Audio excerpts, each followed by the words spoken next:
Welcome to NTD News Today. I'm Sue Bianba. Let's take a look at our top stories.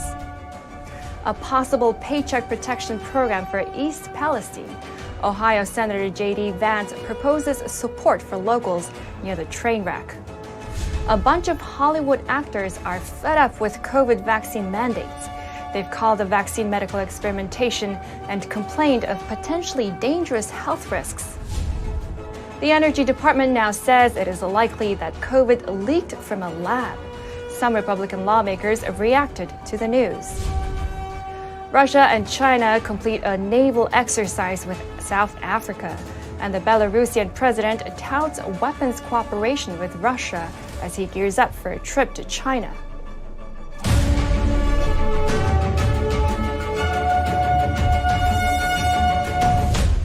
Ohio Senator J.D. Vance says East Palestine might need a paycheck protection program similar to the one the U.S. had during the pandemic. This comes as people are reportedly leaving the town. Ohio Senator J.D. Vance proposed a Paycheck Protection Program, also known as PPP, for East Palestine residents. This comes after the recent train derailment, but also due to industries leaving the area, which he says had already been ongoing.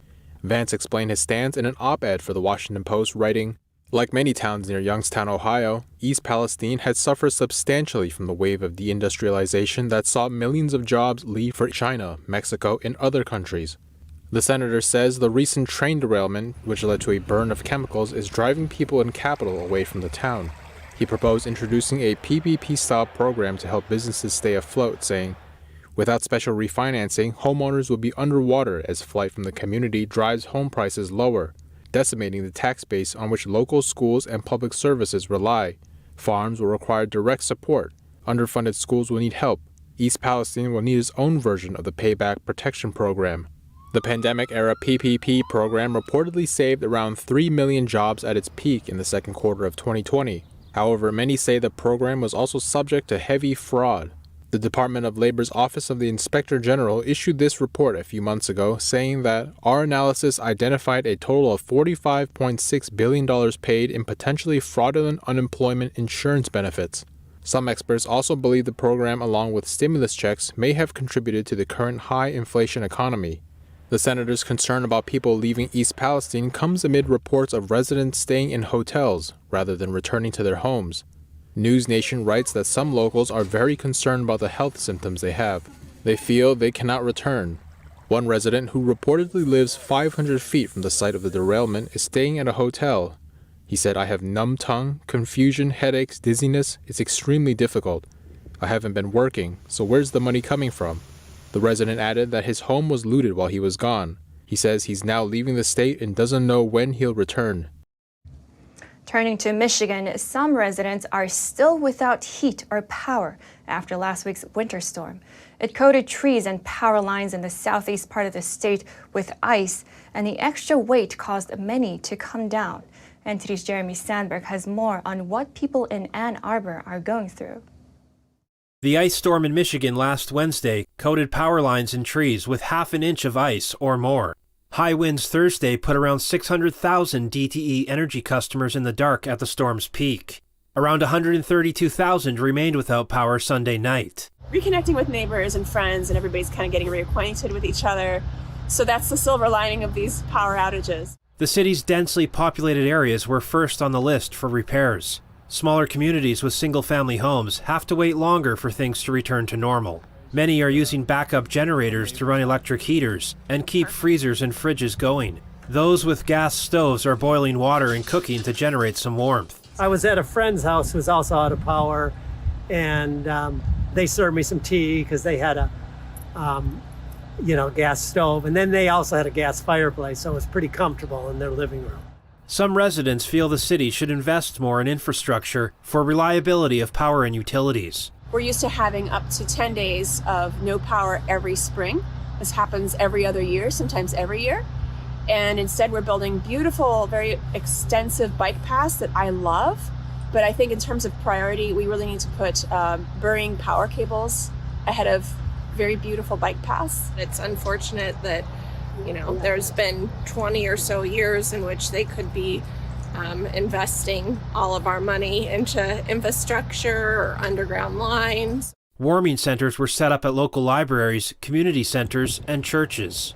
Residents could see more freezing rain, sleet, and snow on Monday, as another storm system is forecast to hit the southeast part of the state. Jeremy Sandberg, NTD News. A powerful storm that swept through the southern plains overnight caused widespread damage. At least 7 tornadoes were reported early Monday in Oklahoma, leaving nearly 50,000 customers without power, and at least 12 people were injured. This is the wind outside right now, you can't even see. Severe storms rolled across Midwestern states Sunday evening. A tornado warning was issued for parts of Texas, Oklahoma, and Kansas. What in the world is that? One such storm produced strong gusts and bursts of lightning in Sublette, Kansas. And in the town of Liberal, Kansas, winds damaged homes and toppled trees and power lines. At least one person was hurt from flying glass. The storms left about a dozen families homeless. And hurricane-force winds and severe thunderstorms tore through Texas on Sunday. Parts of California were blanketed by snow from Friday to Sunday. More than 6 feet of snow fell in some parts of the state. So much snow on the deck. And parts of Los Angeles saw a blizzard warning, the first since 1989. The storm brought snow to higher elevations, and rain and hail fell in the flatlands, causing some areas to flood.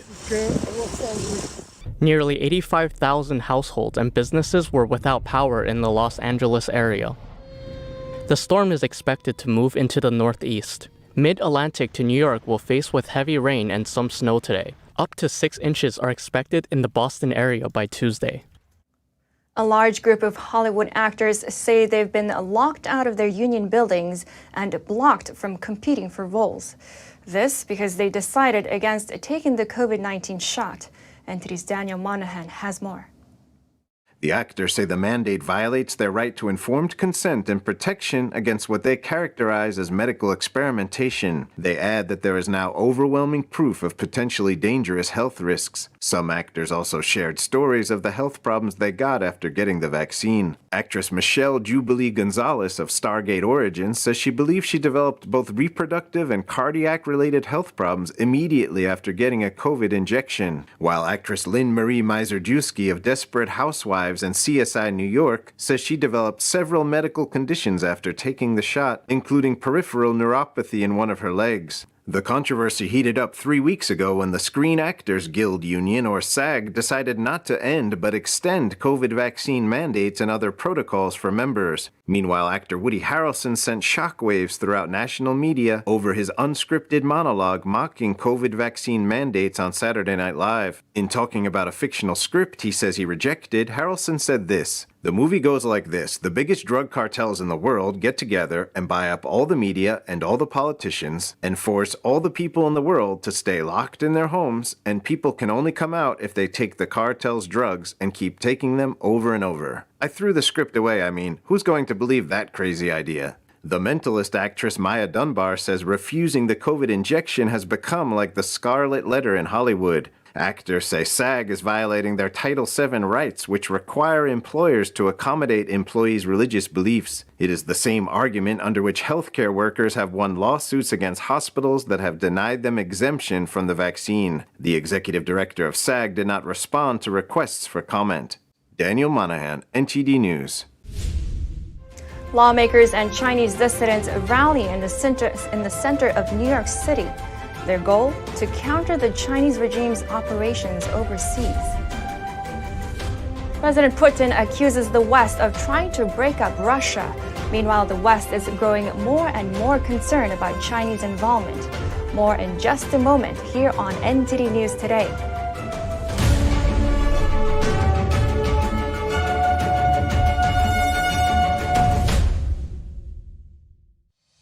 We're entering an unprecedented period of economic turmoil.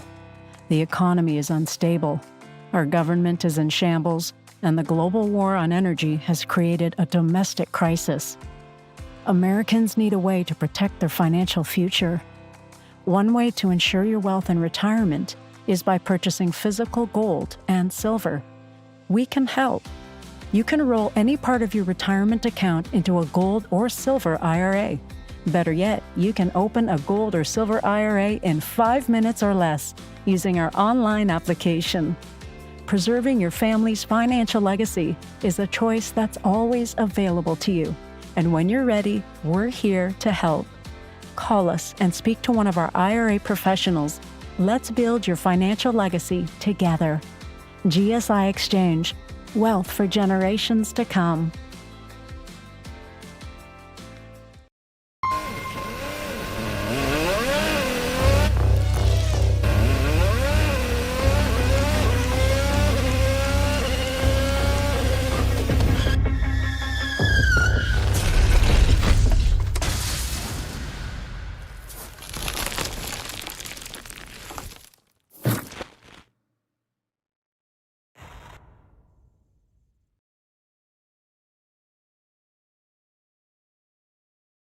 Freedom is not free, and neither is the truth. In order to bring you the facts, our reporters are out there on the front lines getting the true story. Some of them served 10 years of prison in China. We've been censored on social media. Our Hong Kong printing offices were set on fire, and we've been repeatedly attacked by the Chinese Communist Party. But no matter what, we believe that you deserve the truth, and so we'll continue to bring the truth to light. Head on over to getepic.com and try honest journalism that is based in truth and tradition. We'd love to have you on board.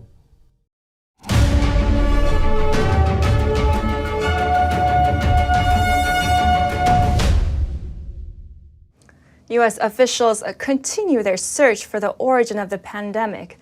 The U.S. Energy Department has now concluded that COVID-19 probably leaked from a lab. Republican lawmakers responded to the report published in the Wall Street Journal. NTD's Daniel Monahan has the story.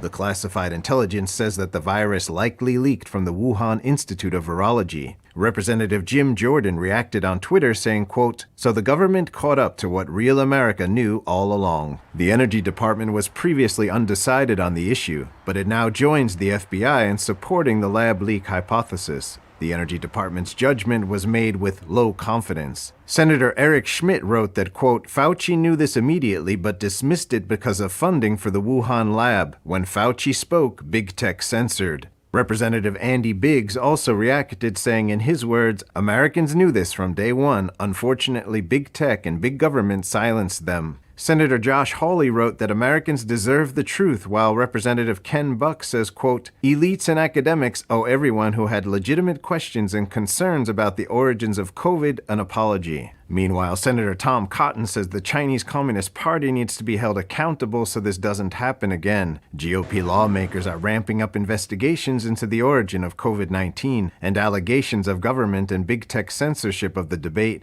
Republican lawmakers have been vocal about the theory that the virus leaked from the Wuhan laboratory soon after the onset of the pandemic in 2020. Initially, some health professionals and media outlets labeled the theory's proponents as conspiracy theorists. White House National Security Advisor Jake Sullivan says the intelligence community does not have a definitive answer on the matter at this point, adding that President Biden has put resources into getting to the bottom of the origin question. Daniel Monahan, NTD News. Mafia-like threats by the Chinese Communist Party on American soil. That's what Congressman Mike Gallagher said over the weekend when he rallied with a group of lawmakers and Chinese dissidents in the center of New York City. The goal? To counter Beijing's overseas operations. Here's more. An innocent-looking building in downtown Manhattan, now the center of a highly attended event where CCP opponents called out Beijing's totalitarianism. Freedom! Freedom! Freedom! Freedom! Freedom! Freedom! It's all because the American Changle Association hid a sinister surprise inside, an unauthorized police service center linked to the CCP. Quote, 2 options: return to China promptly or commit suicide. These are actual quotes that CCP agents have said to people here on American soil. The outpost came to light last fall. Agents there have reportedly harassed and spied on Chinese nationals in American neighborhoods. Since then, the FBI has raided the facility and the State Department shut it down. How have we allowed this to happen on American soil? The answer, in my opinion, is that we have been blind. Describing the CCP threats as veiled and very cunning, Gallagher accuses the communist regime of exerting what he calls mafia-like influence around the globe and coercing distance with muscle and threats to bend to his will.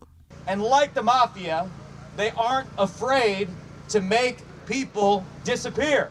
Last year, human rights watchdog Safeguard Defenders exposed more than 100 such unauthorized CCP police stations in 53 countries, including 4 U.S.-based stations, 2 in New York City, 1 in Los Angeles, and 1 in an undisclosed location. Victims of the CCP suppression attended the event in New York. They include Uyghurs, Mongolians, Hong Kongers, Tibetans, and Falun Gong practitioners. The #1 victim of the CCP is the Chinese people. That message from Congressman Neil Dunn is central to the House China Select Committee. That is, to differentiate between the CCP and the Chinese people. Dunn and Gallagher were also joined by Congressman Richie Torres in what appears to be a bipartisan effort to expose CCP threats to Chinese Americans and U.S. sovereignty itself. The defense of human rights from the abuses of the CCP is not a Democratic value or Republican value, it's an American value. Efforts to counter the CCP are especially important for overseas Chinese dissidents like Zhou Fengsuo. He's one of the CCP's most wanted for participating in the Tiananmen student protests in 1989. This is the first time that we feel that we are hurt by American government. Off its eastern coast, South Africa wraps up a controversial joint Navy drill with Russia and China. The exercises sparked concern in the West about the African country's stand in the war. The South African Navy on Monday concluded joint military exercises with Russia and China in the Indian Ocean. The drills kicked off on February 17th, with China sending the guided missile destroyer Huainan, a frigate, and a supply ship.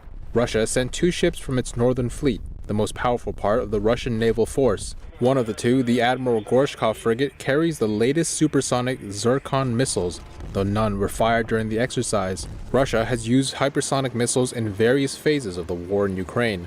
While South Africa maintains its neutrality, critics denounced the 10-day drills as supporting the Russian invasion.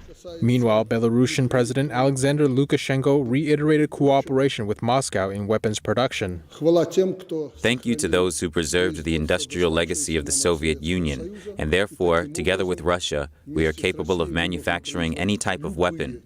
Lukashenko said that Belarus is able to secure materials from Russia to overcome sanctions from the West, and he plans to visit China on Tuesday, as the U.S. warns China against supplying weapons.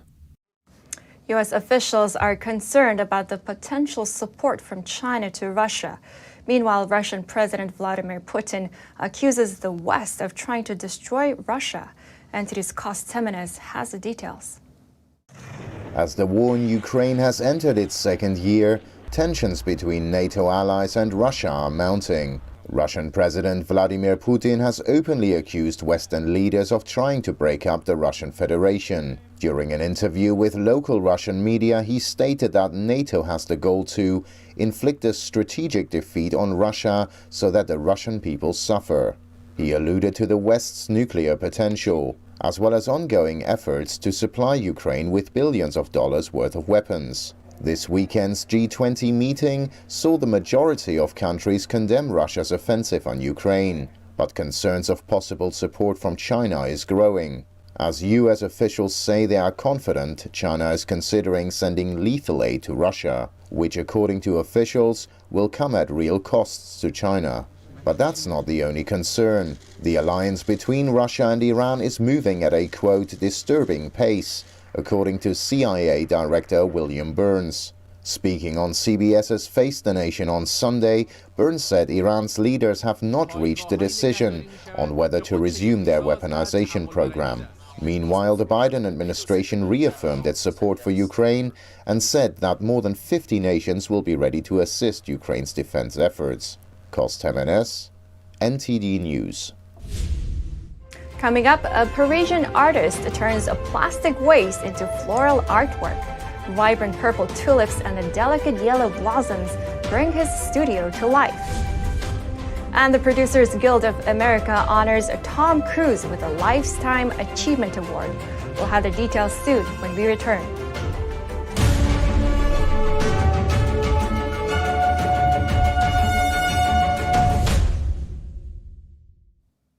Welcome. A Parisian artist is turning the city's plastic litter into a beautiful works of floral art.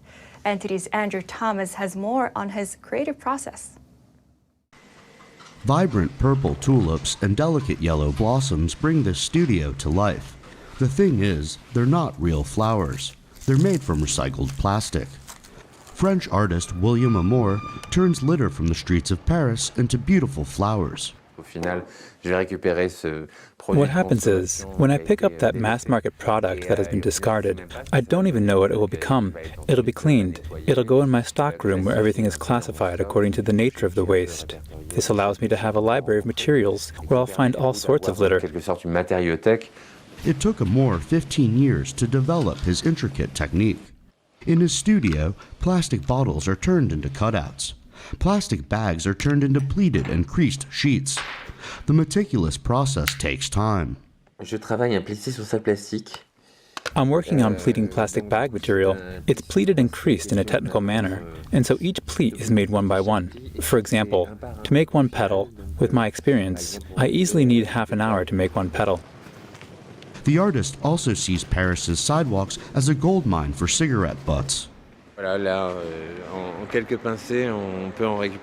can find a dozen cigarette butts just by bending down, unfortunately. And so once disinfected and washed, I'll be able to use the fiber in the buds. Amour only works on commission. His art has even been featured in Paris's prestigious Grand Palais. Amour said he depends mostly on his creative instinct, and the possibilities are endless. Andrew Thomas, NTD News. Hollywood producers celebrated Tom Cruise's career on Saturday. The event took place at one of the key awards ceremonies ahead of next month's Oscars. My whole life, I wanted to make movies. I wanted to travel the world. I wanted adventure. As a kid, I'd create characters. I wrote stories to entertain my family and friends, and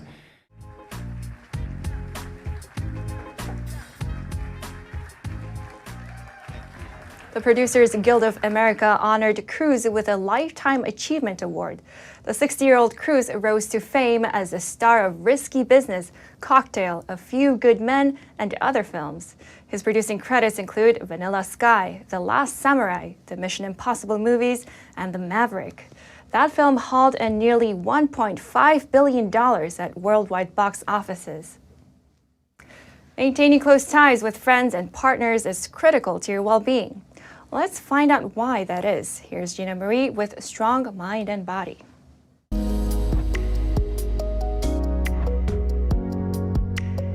When you get busy, your friends are usually the first to go. You stop seeing them and then bump into them at the grocery store.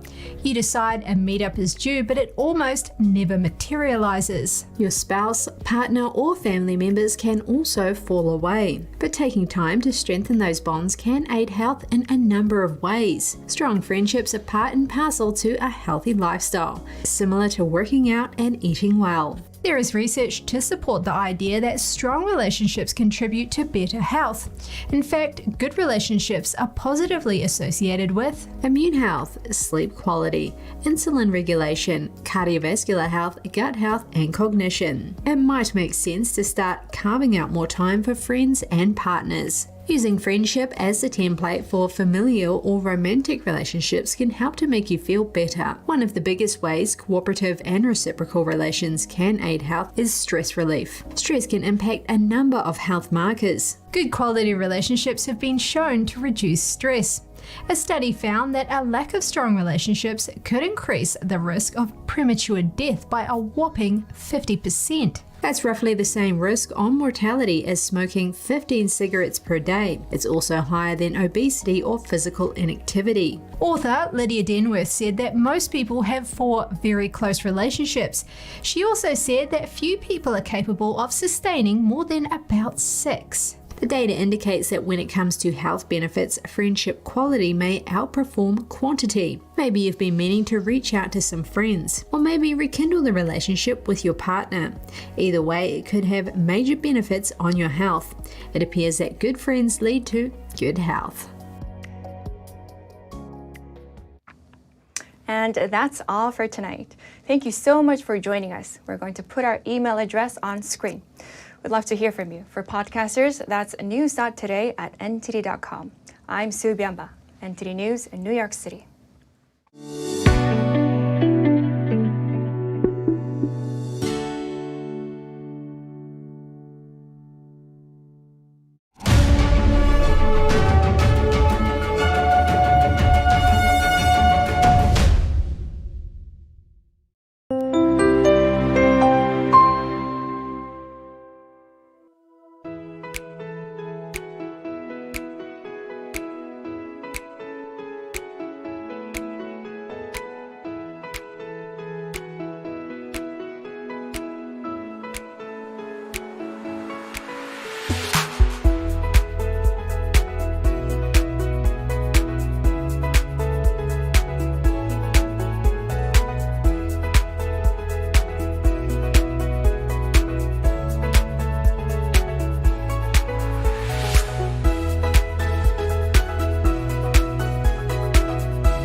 Thanks for watching us on YouTube. Did you know YouTube only keeps selective videos on its platform? So if you want to make sure you get the full picture, just subscribe to our newsletter. Go to newsletter.ntd.com and sign up. It's free.